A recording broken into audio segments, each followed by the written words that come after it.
Vice Governor Mark Leviste, sinabi nito tungkol sa relationship status nila ni Kris Aquino ngayon. She's more than just my girlfriend. She's my world. Pero bago pong ating balita, huwag pong kakalimutan mag-subscribe sa ating channel at pindutin ang notification bell para lagi po kayo updated sa ating mga balita.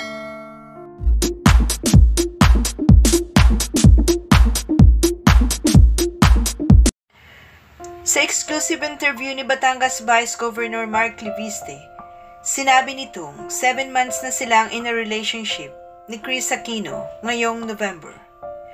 Sagot ni Vice Governor Mark nang tanungin siya tungkol sa kanilang estado.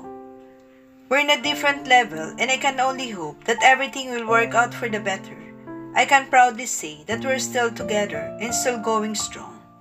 Kwento pa nito, sa bilang ko, we're officially 6 months going on 7 in a relationship this November. Dagdag pa ni Vice Governor Mark, however, we've been seeing each other since the beginning of the year, January 1, 2023 to be exact, and every month thereafter, so we're 10 months and counting. Inamin din nito na tulad ng karamihan ay hindi maiwasan na magkaroon ng problema sa isang relasyon.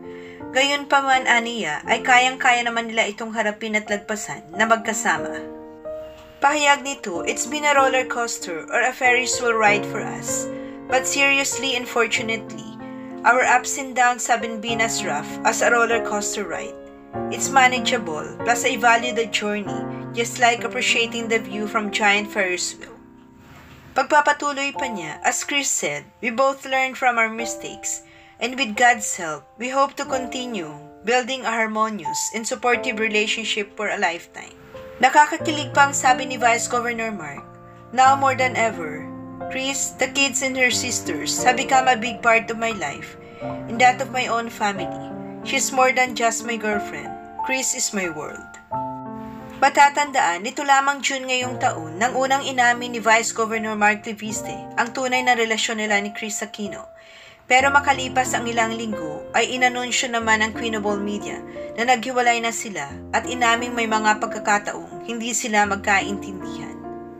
At sa latest update nga ni Kris Aquino nung nakaraang buwan ay sinabi nito na nag-reconcile na nga sila ni Vice Governor Mark sa tulong ni Bimbi.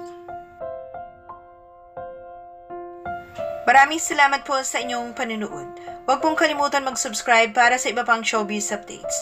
Kita-kita po tayo sa aking next video. Thank you.